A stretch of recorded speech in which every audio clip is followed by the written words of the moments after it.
আজগুবি নয় সত্যিকারের কথা। ছায়ার সাথে কুস্তি লড়ে গাত্রে হলো ব্যথা। ছায়া ধরার ব্যবসা করি তাও জানো না বুঝি। রোদের ছায়া, চাঁদের ছায়া, হরেক রকম পুঁজি। শিশির ভেজা সদ্য ছায়া সকাল বেলায় তাজা, গ্রীষ্মকালে শুকনো ছায়া ভীষণ রোদে ভাজা। চিলগুলো যায় দুপুর বেলায় আকাশ পথে ঘুরে, ফাঁদ ফেলে তার ছায়ার উপর খাঁচাই রাখি পুরে।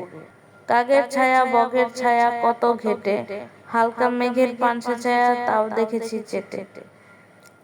কেউ জানে না এসব কথা, কেউ বোঝে না কিছু, কেউ ঘোরে না আমার মতো ছায়ার পিছু পিছু।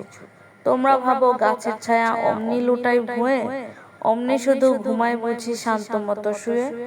আসল ব্যাপার জানবে যদি আমার কথা শোনো, বলছি যা তা সত্যি কথা, সন্দেহ নাই কোনো। কেউ যবে তার রয়না কাছে দেখতে নাহি পায়, গাছের ছায়া ফটফটিয়ে এদিক ওদিক চায়। সে সময়ে গুড়গুড়িয়ে পিছন হতে এসে ধামায় চেপে ধপাস করে ধরবে তারে ঠেসে। পাতলা ছায়া, ফোকলা ছায়া, ছায়া গভীর কালো, গাছের চেয়ে গাছের ছায়া সব রকমই ভালো। গাছগাছালি শেকড় বাকল মিথ্যে সবাই গেলে, বাপরে বলে পালাইবে মোর ছায়ার ওষুধ খেলে। নিমের ছায়া, ঝিঙের ছায়া, তিক্ত ছায়ার পাক, যে খাবে সে অঘর ঘুমে ডাকবে তাহার নাক।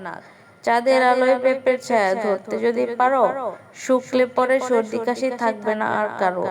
আমরা গাছের নোংরা ছায়া কামড়ে যদি খায়, ল্যাংড়া লোকের ঠ্যাং গজাবে সন্দেহ নাই তাই। আষাঢ় মাসের বাদলা দিনে বাঁচতে যদি চাও, তেঁতুল তলার তপ্ত ছায়া হপ্তা দিনে খাও। মৌয়া গাছের মিষ্টি ছায়া ব্লটিং দিয়ে শুষে, ধুয়ে মুছে সাবধানেতে রাখছি ঘরে পুষে।